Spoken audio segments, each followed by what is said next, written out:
আপনার শিক্ষককে কারা কারা কোন সদস্য এটা বলছি তো। তারপরে তৃতীয় নম্বর প্রশ্নে আমি বলছি যে বিদ্যুৎ আপনি করছেন, আপনি বলছেন যে হ্যাঁ করছি। আমি আপনাকে কি বলছি, আপনি ডকুমেন্ট দেন, পেপারস দেন। আপনি কি বললেন, আমাকে অফিস করতে বলছেন। এই তিনটা প্রশ্নই তো আমি করছি নাকি? এই তিনটা প্রশ্নের মধ্যে আপনার ওই যে সদস্য নির্বাচন কি হয়েছে, আমি তখন মাইকিং করছেন, তখন আমি ধরে নিছি ওটাতে আপনার, আমি ওটা আপনাকে কোনো কিছু মনে করি না, ওটা আমি অ্যাকসেপ্ট করছি যে ঠিক আছে মাইকিং যেহেতু করছেন, আমি যদি সচেতন অভিভাবক হইতাম তাহলে ওই মাইকিং এর সঙ্গে আমি কাজ করতাম। যেহেতু যখন আপনি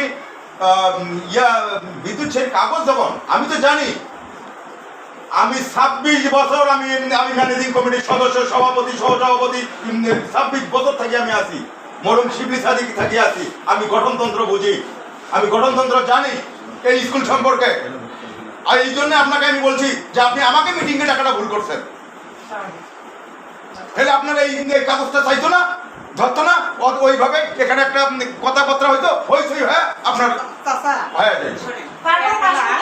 তবে শোনেন, আপনাকে আমি বলি, আপনি দয়া করে, আমি মমিনের কাছে তোমাদের কাগজ গেছিল না বিগত কমিটির, হ্যাঁ, এর আগে আমি ডাঙ্গার কাছে, এর আগে আমি বিভিন্ন জনের কাছে, ঝন্টুর কাছ থেকেও আমি এই অভিভাবকটা, যখন আমি বিদ্যুৎ সেই কথা বললাম, আমি তো জানি যে কার কার কাছ থেকে সই লাগে। আপনি ম্যানুয়ালের কথা বললেন যে এখন এমপির কাছে নাই, এখন টিউনের কাছে আছে, অফিস আপনাকে দেবে। অফিস যদি আপনাকে নির্দেশ দেয় তাহলে ওই কাগজপাতিগুলো তো দেবে। যাই হোক ম্যাডাম, আমি আপনাকে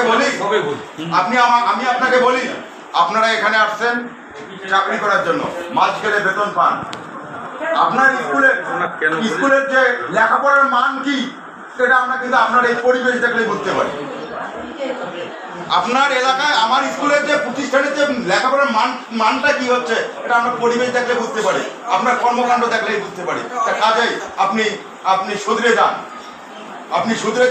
আপনি স্বচ্ছতা নিয়ে আসেন। দেখেন আপনি এখানে সুন্দরভাবে পরিচালিত হবেন, সুন্দরভাবে আপনাকে সবাই শ্রদ্ধা করবে।